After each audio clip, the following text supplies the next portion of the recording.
Machilipatnam NH 65 పక్కన కేవలం 13,000కే గజం. Sunny sands gated Vilas KBP developers. నమస్తే బాలరాజ్ గారు. నమస్తే రోషన్ గారు, బాగున్నారా? బాగున్నాను. మంచిగా తమిళ్ హీరో విషయాల్లాగా ఉంటారు, కొంచెం హైట్ ఉంటే ఎలా ఉంది కొత్త కండవ, కొత్త పార్టీ, కొత్త క్యాడర్ ఉత్సాహాన్ని ఇచ్చిందా, లేదా పార్టీలో జాయిన్ అయినప్పుడు కండ వేసుకున్నప్పుడు ఉన్న ఆ చిరునవ్వు ఇప్పుడు కొంచెం తక్కువైనట్టుగా అనిపిస్తుంది బయట? ఉత్సాహం కంటే ప్రేరణనిచ్చింది ఈ అజెండా. మరి ముఖ్యంగా ఎందుకోసం అంటే, మొదట ఒక 1 వీక్ క్రితం, అంటే నేను రిజైన్ చేసిన తర్వాత మా వాళ్ళను, మా క్యాడర్, మా నాయకులు, కార్యకర్తలను కలిసినప్పుడు నేను అనుకున్న, నా నిర్ణయాన్ని తప్పుబట్టే వాళ్ళు ఎక్కువ ఉంటారని. కానీ నిర్ణయాన్ని పక్కన పెడితే నన్ను అదే పార్టీలో ఉండిపోమ్మని కోరడం జరిగింది. కారణం ఏంటంటే, ఒక్కొక్క ఇటుక పేర్చుకుంటూ నిర్మించినటువంటి వ్యవస్థ బీఆర్ఎస్ పార్టీ అచ్చంపేట నియోజకవర్గంలో. కాబట్టి ప్రతి ఒక్కరు కూడా ఇప్పుడు మీరు ఎంత శ్రమ పడ్డరు, తర్వాత మాకు ఒక అవకాశం కూడా ఉంది స్థానిక సంస్థల ఎన్నికల్లో గెలుపొందడానికి అని.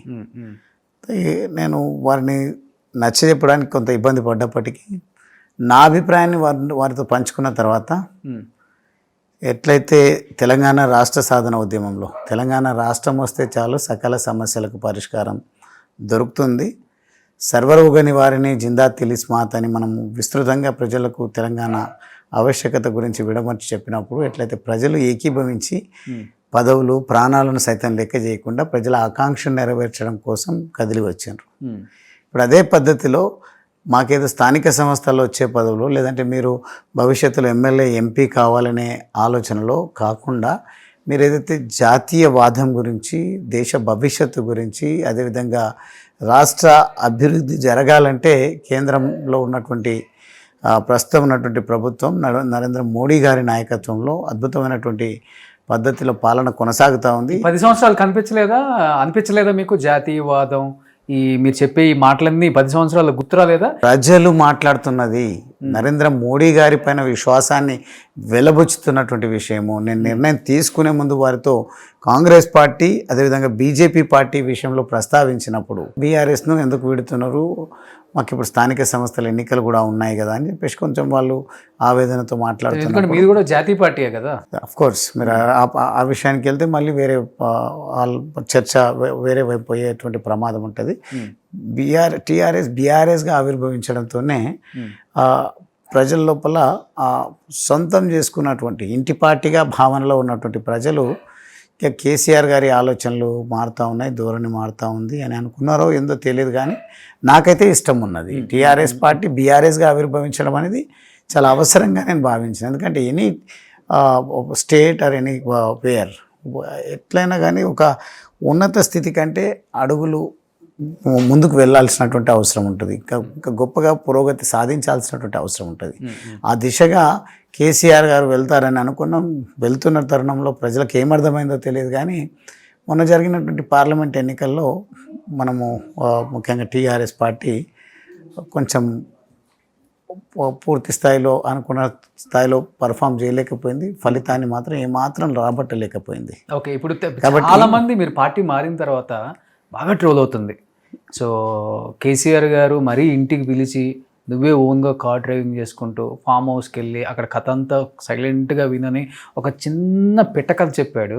మరి ఈరోజు పార్టీ మారుతున్నప్పుడు కూడా అదే కేసీఆర్ గారు పిలిచి నువ్వు అక్కడికి వెళ్ళి కండ వేసుకొని ఇలాంటి ఒక చిట్టి కథ ఏదో ఒకటి అల్లేవాళ్ళు కదా, ఎందుకు అల్లట్లేదు అనే మాటకి ఏం చెప్తారు అసలు మీరు? సార్, వాస్తవంగా అటువంటి రాయబారాలు నేను చేయను. ఈరోజు అధికారంలో లేము, తర్వాత పార్టీలను ఏకం చేయడం కోసమో, లేదంటే ఇంకో వ్యవహారం అండర్స్టాండింగ్ కోసమో నన్ను పంపేటటువంటి పెద్ద దూతనేం కాదు నేను. కానీ ఒక టాస్క్ మాత్రం ప్రభుత్వాన్ని అస్థిరపరుస్తున్నటువంటి సందర్భంలో మీ పాత్ర, యువత పాత్ర పోషించాలి, తెలంగాణ రాష్ట్రాన్ని, తెలంగాణ ప్రభుత్వాన్ని కాపాడాల్సినటువంటి బాధ్యత ఉంటుందని చెప్పినందుకు ఒక సైనికుడిగా కేసీఆర్ గారి పట్ల గౌరవాన్ని చూపి వెళ్ళడం జరిగింది. వెళ్ళి నాకు చెప్పిన టాస్క్ని పూర్తి చేసుకొని రావడం జరిగింది. అలాంటి అస్థిరపరిచిన పార్టీలోకి ఇప్పుడు మీరు జాయిన్ అయ్యారు మళ్ళీ. మరి నేను ఆ పార్టీ అస్థిరపరిచింది అనట్లేదు. అదే పార్టీకి సంబంధించిన రోషన్ గారు, బండి సంజయ్ గారిని ఏమన్నారు మీరు? ఏమన్నా నేను సర్పంచ్కి ఎక్కువ, ఎంపీకి తక్కువ అని మాటలు కూడా మాట్లాడారు. కార్పొరేటర్కి ఎక్కువ, సర్పంచ్కి ఎంపీకి తక్కువ అని మాట్లాడారు కదా? మాట్లాడడం జరిగింది. నేను ఒప్పుకుంటున్నా, నాకు అబద్ధం మాట్లాడడం నాకు సాధ్యం కాదు. కానీ ఆ సందర్భంగా అంటే ఎవరి వాళ్ళ పార్టీని కాపాడుకునే దాంట్లో అప్పుడున్నటువంటి నాయకుల పైన అప్పుడున్నటువంటి సఖ్యత విశ్వాసము రోజు రోజు వ్యవహార శైలి వల్ల సన్నగిల్లుతున్నప్పుడు మా ఆలోచనలో మార్పు రావడం సహజం.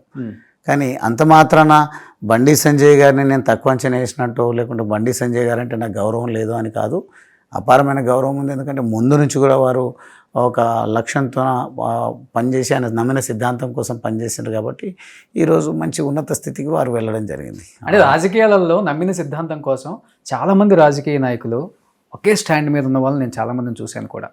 ఈరోజు మీరు అప్పుడు 10 సంవత్సరాలు ఎమ్మెల్యేగా ఉన్నప్పుడు కావచ్చు, లేకపోతే అధికారం కోల్పోయాక కావచ్చు, ఇప్పుడు పార్టీలోకి మళ్ళీ బీజేపీలోకి రావటం కావచ్చు, ఇవన్నీ చూసిన తర్వాత మీ మాటలు విన్న తర్వాత తెలంగాణకి ఇంకొక కమల్ హాసన్ వచ్చాడు, ఆయన గువ్వల బాలరాజు అని ఒక పేరు కూడా పెట్టారు బయట మీకు. Okay, very good. At least they are comparing మీ with Kamal Haasan, great leader. మీరు కూడా ఒప్పుకుంటున్నారు, గ్రేట్ యాక్టర్. యాక్టర్గా నేను అంటాను, ఆయన గ్రేట్ యాక్టర్, నేను గ్రేట్ లీడర్గా ఆవిర్భవించడానికి ఆస్కారం ఉంటుందని ప్రజల పర్సెప్షన్ ఉన్నట్టుంది, మీ పర్సెప్షన్ కూడా అదే ఉన్నట్టుంది. No problem, you can compare. Kamal Haasan అని ఏదైనా అనుకోని, నా జెన్యునిటీ ఏంది, నా ఒరిజినాలిటీ ఏంది, నా లక్ష్యం ఏంది, నా ఆలోచన ఏంది, నా విధానం ఏముంటుందో ప్రజలకు బాగా తెలుసు. మీరు మాట్లాడుతున్నట్టుగా ఏదో చిన్నది చేసి మాట్లాడుతున్నట్టుగా నేను అంత ఆషామాషి లీడర్ ఏం కాదు. సుదీర్ఘమైనటువంటి రాజకీయ ఆషామాషి లీడర్ అయితే మిమ్మల్ని బీజేపీలోకి ఎందుకు జాయిన్ చేసుకుంటారు సార్? మరి నేను కూడా అదే అంటున్నాను, కాదు అంటున్నాను. ఆషామాషి కాదని 20 సంవత్సరాలు దాదాపుగా 2 దశాబ్దాల పాటు ప్రజా జీవితంలో నాకు నచ్చినట్టుగా ప్రజల అవసరాలను తీర్చే విషయంలో నాకున్నటువంటి బాధ్యతను నేను నిర్వర్తించడం జరిగింది. దాన్ని కమల్ హాసన్తో యాక్టింగ్గా పోలుస్తాము అని అంటే పోల్చే వాళ్ళకు విజ్ఞత ఉండాలి తప్ప, నేను చెప్పేటువంటి మాటలను వాళ్ళ ఆలకిస్తే అర్థం చేసుకుంటే వారికి అర్థమవుతుంది. కానీ ఆషామాషి లీడర్ కాదన్నారు కదా, ఇండిపెండెంట్గా అచ్చంపేటలో కంటెస్ట్ చేసి గెలిచే సత్తా ఉందా మీకు? డెఫినెట్గా ఉంది. ఉందా? ఉంది. మరి ఎందుకు అప్పుడు ఒక పార్టీని వెతుక్కున్నారు? మళ్ళీ నేనేం వెతుక్కోలేదు.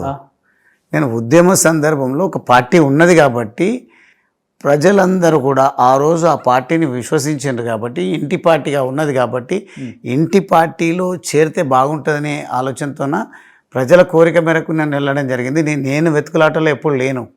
నేను 2009లోనే రాజకీయాల్లోకి రావాలనే ఆలోచన కూడా లేకున్నది నాకు.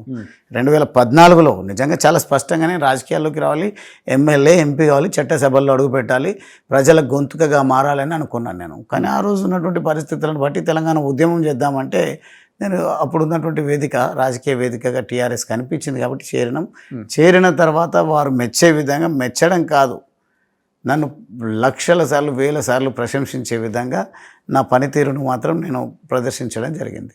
సుమన్ టీవీలో మీ పర్సనల్ అండ్ బిజినెస్ ప్రమోషన్స్ కోసం కింది నెంబర్కి కాంటాక్ట్ చేయండి.